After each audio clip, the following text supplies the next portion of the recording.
What's up guys? Ngayon magluluto tayo ng pusit. So bago natin gisahin, kailangan tanggalan muna natin ng tubig kasi nagtutubig talaga yung pusit eh. So ayan na nga. Tinanggalan na ng tubig. Nilagyan na natin ng mantika. Tapos bawang.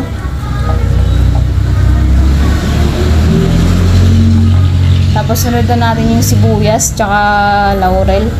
Gisahin lang natin ng maayos para lumasa talaga.